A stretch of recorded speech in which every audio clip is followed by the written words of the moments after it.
दोस्तों, आशा करता हूं कि आप ठीक होंगे, स्वस्थ होंगे, एक नए उत्साह और एक नए जोश के साथ आपकी पढ़ाई अच्छी चल रही होगी। आज हम बात करने वाले हैं भारतीय अर्थव्यवस्था से संबंधित महत्वपूर्ण 10 प्रश्नों पर, क्योंकि अर्थव्यवस्था से हमारे परीक्षाओं में प्रश्न पूछे जाते हैं। इसका पहला प्रश्न है थोक मूल्य सूचकांक से संबंधित, होलसेल प्राइस इंडेक्स से संबंधित। तो इसका जो पहला कथन है वो कह रहा है कि जो WPI है वो विनिर्मित उत्पादों मैन्युफैक्चर्ड प्रोडक्ट का भार सबसे अधिक होता है।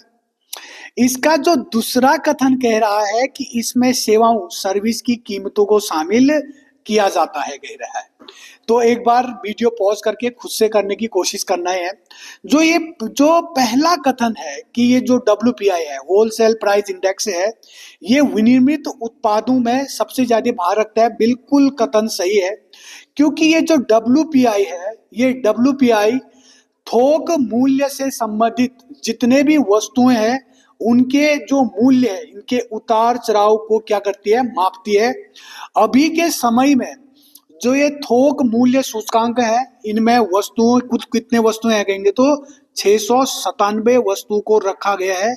इन्हीं 697 वस्तुओं के मूल्य में उतार चढ़ाव होने को कौन मापता है? थोक मूल्य सूचकांक मापता है। तो पहला कथन बिल्कुल सही। जबकि दूसरा कथन कह रहा है कि जो ये थोक मूल्य सूचकांक है, इसमें सेवाओं को भी शामिल किया जाता है। बिल्कुल गलत, क्योंकि थोक मूल्य सूचकांकों में केवल वस्तुओं के मूल्य के उतार चढ़ाव में, कहां पर? वो भी थोक लेवल पर, वहां पर मापने का काम करती है, न कि सर्विस का। तो दूसरा कथन बिल्कुल गलत। होलसेल प्राइस इंडेक्स में केवल वस्तुओं को मापा जाता है, सेवाओं को नहीं। इसलिए हमारा जो आंसर हो गया कथन ए, केवल एक सही। इसका दूसरा प्रश्न है मुद्रास्फीति और निर्यात से संबंधित। इसका पहला कथन कह रहा है कि घरेलू मुद्रास्फीति बढ़ने से निर्यात होने वाली जो सामानें हैं विदेशों में, वो महंगी हो जाती हैं। इसका दूसरा कथन कह रहा है कि इससे देश के निर्यात की जो प्रतिस्पर्धात्मक है वो बढ़ती है। एक बार वीडियो पॉज करके खुद से देखना है। तो जो ये पहला कथन है वो बिल्कुल सही है। ऐसा क्यों, मैं समझाता हूं। मान लेते हैं कि कोई वस्तु पहले 5 रुपए की बन रही थी, याद रखना है 5 रुपए की बन रही थी। जैसी मुद्रास्फीति आया तो इसके बनने में जो लागत उत्पादन है, जो उत्पादन लागत है, वो मान लिया जाए बढ़ गई, और अब इस वस्तु को बनाने में मान लिया जाए 10 रुपए लग रहे हैं। जैसी यह हम निर्यात करेंगे तो ये जो 10 रुपए की वस्तु है, ये जैसी विदेशों में हम निर्यात करेंगे तो ये विदेशी बाजारों में भी क्या होंगी, ये महंगी हो जाएंगी और महंगी हो जाएंगी, जिससे कि हमारे देश से जो निर्यात होने वाली वस्तुएं हैं वो विदेशी बाजारों में महंगी हो जाएंगे, जिससे विदेशी जो बाजार है, विदेशी बाजारों में हमारी भारतीय वस्तु की मांग कम होगी। तो इसलिए पहला कथन बिल्कुल सही। जबकि दूसरा कथन कह रहा है कि जो इससे देश के निर्यात की प्रतिस्पर्धात्मक बढ़ेगी। बिल्कुल गलत, ऐसा होगा ही नहीं, क्योंकि अगर विदेशों में भारतीय वस्तु की मांग नहीं होगी तो इससे निर्यात की प्रतिस्पर्धा तो बढ़ने का कोई सवाल ही नहीं होती है। तो जब मुद्रास्फीति होती है तो वस्तुओं की मांग विदेशों में कम होती है, इससे प्रतिस्पर्धा बढ़ती नहीं घटती है, याद रखना है। तो इसलिए हमारा कथन केवल एक सही, पहला ऑप्शन एकदम सही। आज का तीसरा प्रश्न है बेस इफेक्ट, आधार प्रभाव से संबंधित। इसका पहला कथन है यह पिछले साल के सूचकांक के आधार पर मुद्रास्फीति दर को प्रभावित करता है। जबकि दूसरा कथन है इसका, यदि आधार वर्ष में कीमतें बहुत कम थी तो इस वर्ष महंगाई दर ऊंची दिखाई देगी। एक बार वीडियो पॉज करके खुद से देखना है। तो जो ये पहला कथन है वो बिल्कुल सही है। ऐसा क्यों? क्योंकि जब भी मुद्रास्फीति को देखा जाता है या मापा जाता है तो वो आधार वर्ष के आधार पर ही मापा जाता है। अभी के समय में भारत में जो आधार वर्ष है, जो CPI और WPI को मापने के लिए जो आधार वर्ष है, याद रखना जो CPI है और जो WPI है उनको मापने के लिए जो आधार वर्ष रखा है वो वर्ष 2011 और 12 को रखा गया है। तो इसलिए जो पहला कथन है वो बिल्कुल सही है। जबकि जो दूसरा कथन है वो कह रहा है कि जो यदि आधार वर्ष में वस्तु की कीमतें बहुत कम थी तो अभी के जो वर्ष में जो महंगाई दर दिखेगी वो बहुत ऊंची दिखेगी। बात सही है, ये बात भी सही है। यदि आधार वर्ष में वस्तु की कीमतें कम थी तो अभी के समय पे जो महंगाई दर है वो अधिक दिखाई देगी। तो दूसरा कथन भी बिल्कुल सही। इसलिए हमारा ऑप्शन नंबर सी, दोनों कथन बिल्कुल सही। आज का चौथा प्रश्न है मौद्रिक नीति समिति संबंधित। इसका पहला कथन है जो मौद्रिक नीति समिति की अध्यक्षता भारत के वित्त मंत्री करते हैं। इसका दूसरा कथन है इसका मुख्य कार्य मुद्रास्फीति को एक निश्चित सीमा के भीतर रखना है। एक बार वीडियो पॉज करके खुद से देखना है। तो जो पहला कथन है इसका बिल्कुल गलत है। ऐसा क्यों, मैं समझाता हूं। वर्ष 2013 में एक समिति बनाई गई थी जिसके अध्यक्ष से उर्जित पटेल थे। तो इसलिए ये उर्जित पटेल समिति बनाई थी 2013 में और 2015 में इसने अपनी रिपोर्ट दी। इस उर्जित पटेल समिति ने अपनी अनुशंसा में कहा था कि मौद्रिक नीति समिति बननी चाहिए। इस मौद्रिक नीति समिति में 3 सदस्य किसके होंगे, आरबीआई के होंगे और 3 सदस्य होंगे भारत सरकार के, इंडियन गवर्नमेंट के होंगे। याद रखना है जो आरबीआई के 3 सदस्य होंगे इनमें से जो आरबीआई गवर्नर होता है वही मौद्रिक नीति समिति के अध्यक्ष होते हैं, न कि वित्त मंत्री। याद रखना है जो उर्जित पटेल समिति की अनुशंसा पर मौद्रिक नीति समिति बनी थी। इस समिति में 3 सदस्य आरबीआई की तरफ से और 3 सदस्य भारतीय सरकार की तरफ से। ये जो आरबीआई की तरफ से होते हैं उनमें आरबीआई के गवर्नर भी होते हैं और आरबीआई गवर्नर ही मौद्रिक नीति समिति की अध्यक्षता करते हैं। तो इसलिए पहला कथन बिल्कुल गलत। जो मौद्रिक नीति समिति का जो मुख्य काम होता है वो मुद्रास्फीति को नियंत्रित करना या यूं कहें कि उसको एक सीमा के भीतर रखना। वो सीमा है 4+-2 के भीतर। कहने का मतलब कि मुद्रास्फीति 6 से अधिक ना हो और 2 से कम भी ना हो। याद रखना है 6 से अधिक भी ना हो और 2 से कम भी ना हो। इसलिए मुद्रास्फीति को +-2 के भीतर रखने का कार्य कौन करता है, आरबीआई करता है। तो इसलिए पहला कथन गलत जबकि दूसरा कथन बिल्कुल सही। इसलिए ऑप्शन बी केवल 2 सही है। आज का 5वां प्रश्न है मुद्रा की वैल्यू या वैल्यू ऑफ मनी से संबंधित। इसका पहला कथन है कि कीमत स्तर, प्राइस लेवल और मुद्रा की क्रय शक्ति के बीच सीधा संबंध होता है। इसका जो दूसरा कथन है जैसे जैसे महंगाई बढ़ती है पैसे की वैल्यू गिरती जाती है। एक बार वीडियो पॉज करके खुद से देखना है। तो जो ये पहला कथन है वो बिल्कुल गलत है। ऐसा क्यों, समझाने की कोशिश करता हूं। मान लेते हैं कि हमारे पास अभी के समय में हमारा 90 रुपये, हमारी जो $1 का है वो 90 रुपये चल रहा है। तो इस 90 रुपये में हम मान लेते हैं किसी वस्तु को, या 1 किलो टमाटर का मूल्य था 90 रुपये। अब यही रुपये की वैल्यू मान लिया जाए, अब $1 का जो कीमत है वो 100 रुपये हो जाए, 100 रुपये हो जाए। तो अब हम इसी 100 रुपये में 1 किलो टमाटर, 1 केजी टमाटर नहीं खरीद पाएंगे। याद रखना है जब $1 की कीमत, याद रखना है $1 की कीमत 90 रुपये थी, तो उस समय हम मान लेते हैं कि 1 किलो टमाटर खरीद पा रहे थे। वही $1 की कीमत अब 100 रुपये हो गया। कितने रुपये हो गया, 100 रुपये हो गया। याद रखना 100 रुपये होगा। तो अब हम वही 1 किलो टमाटर इन 100 रुपये में नहीं खरीद पाएंगे। तो क्या हो गया कि रुपये की वैल्यू गिर गई, जो वैल्यू ऑफ मनी है उसकी कीमत गिर गई।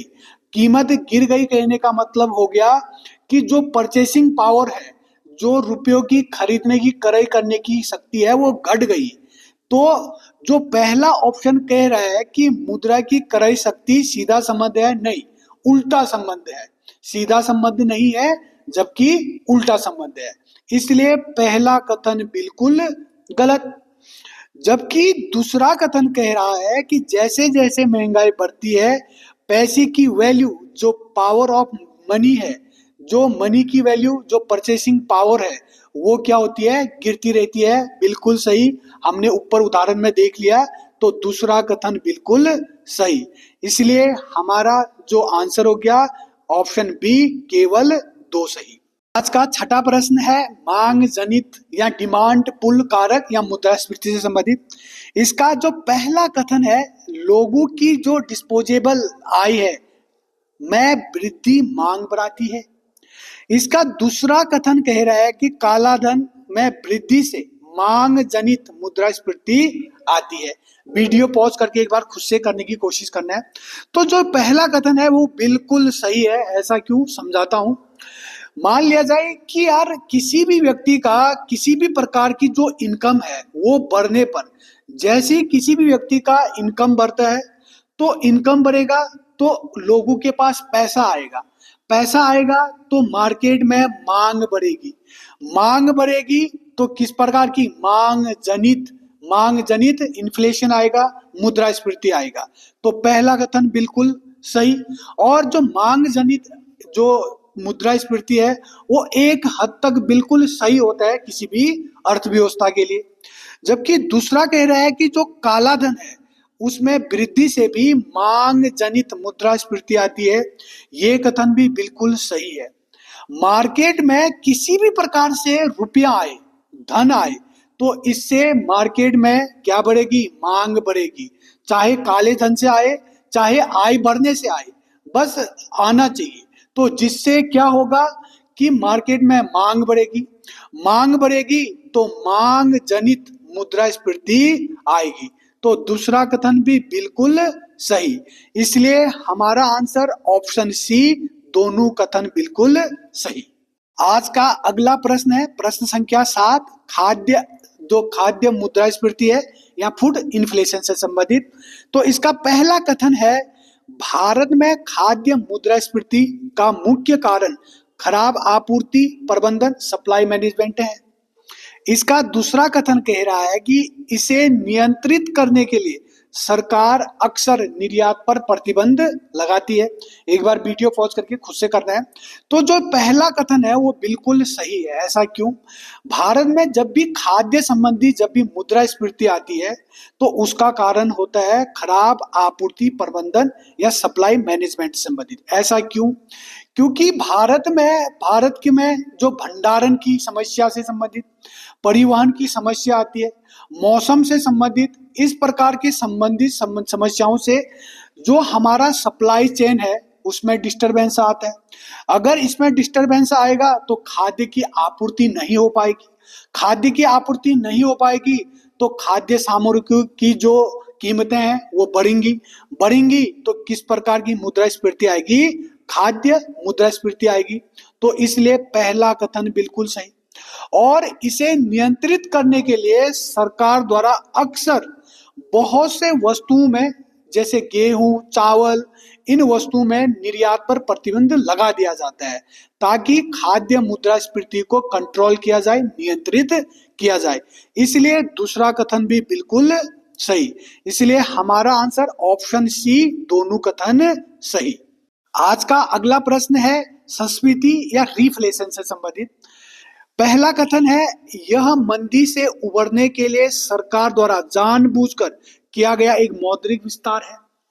इसका दूसरा कथन है इसमें टैक्स की दरों को बढ़ाया जाता है। एक बार वीडियो को पॉज करके खुद से देखना है। तो ये जो पहला कथन है वो बिल्कुल सही है। जब भी मंदी से उबरने के लिए जो भी कार्य किया जाता है उसे रिफ्लेशन कहते हैं, मुद्रास्फीति का ठीक उल्टा। मुद्रा ये रिफ्लेशन में मांगे कम हो जाती हैं, मार्केट में पैसा कम होता है, जिससे प्रोडक्शन होगा ही नहीं, और प्रोडक्शन होगा ही नहीं, उत्पादन नहीं होगा, तो अर्थव्यवस्था में मंदी आएगी।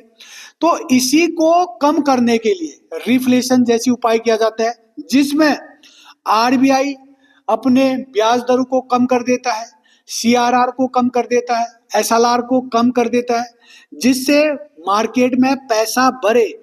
मार्केट में पैसा होगा तो लोगों के पास पैसा आएगा, लोगों के पास पैसा आएगा तो मांग बढ़ेगी, मांग बढ़ेगी तो उत्पादन बढ़ेगा, और देश की जो अर्थव्यवस्था है उसको मजबूती प्रदान हो गया।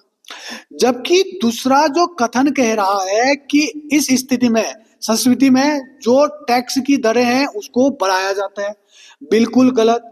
यदि टैक्स बढ़ाया जाएगा तो लोगों के पास पैसे आएंगे नहीं, लोगों के पास पैसा होगा ही नहीं, लोगों के पास पैसा नहीं होगा तो मार्केट में मांग नहीं होगी, मांग नहीं होगी तो अर्थव्यवस्था में मजबूती नहीं आएगी। इसलिए हमारा दूसरा जो कथन है वो बिल्कुल गलत। इसलिए हमारा ऑप्शन एक सही, केवल एक। आज का अंतिम प्रश्न है प्रश्न संख्या 9, जो कि जीडीपी डिफ्लेक्टर से संबंधित।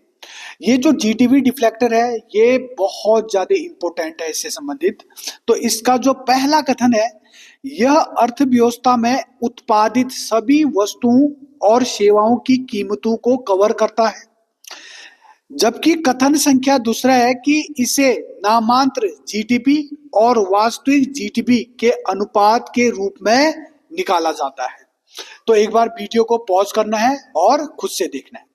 जो पहला कथन है वो बिल्कुल सही। ऐसा क्यों? जो जीडीपी डिफ्लेक्टर है वो एक ऐसा सूचकांक है जो बताता है कि किसी देश में एक साल में बने सभी अंतिम वस्तुओं और सेवाओं की कीमतों में कितना बदलाव आया, ये बताने का काम करता है जीडीपी डिफ्लेक्टर। और जीडीपी डिफ्लेक्टर के द्वारा ही हमें पता चलता है कि महंगाई को मापते हैं, महंगाई कितनी आई है। जीडीपी डिफ्लेक्टर महंगाई एक मुद्रास्फीति को मापने का भी कार्य करता है, पूरे जीडीपी को कवर करता है, और कीमतों में कितना बदलाव आया ये बताने का काम भी कौन करता है? GDP deflector. इसलिए ये बहुत ज्यादा इंपॉर्टेंट होता है। और जो ये जीडीपी डिफ्लेक्टर है ये नामात्र जीडीपी, जो नॉमिनल जीडीपी होता है, और वास्तविक जीडीपी इसके के अनुपात में निकाला जाता है, कह रहा है। तो ये बिल्कुल सही है। तो दोनों कथन बिल्कुल सही, इसलिए हमारा ऑप्शन सी बिल्कुल सही। तो जो जीडीपी डिफ्लेक्टर है उसके लिए जो सूत्र है, जो हमारा नॉमिनल जीडीपी होता है, नॉमिनल जीडीपी मतलब हो गया कि अभी के समय में कुल वस्तुएं जो हमारे देश में अभी एक साल में बनी है उनके मूल्य के मूल्य को क्या कहते हैं हम? Nominal GDP. जबकि जो रियल जीडीपी होता है वो जब आधार वर्ष के साथ कीमतों को एडजस्ट किया जाता है तो उसके बाद जो जीडीपी प्राप्त होती है वो रियल जीडीपी कहलाती है। तो जो जीडीपी डिफ्लेक्टर है उसको निकालने के लिए जो सूत्र है वो है नॉमिनल जीडीपी बटे रियल जीडीपी, और गुना में 100 कर दो तो इससे हमें पता चलता है जीडीपी डिफ्लेक्टर। और जीडीपी जो डिफ्लेक्टर है यह महंगाई को भी मापता है, पूरे जो साल भर जो जीडीपी को कवर को बताता है, और कीमतों के बदलाव को भी दिखाता है कौन? GDP deflector.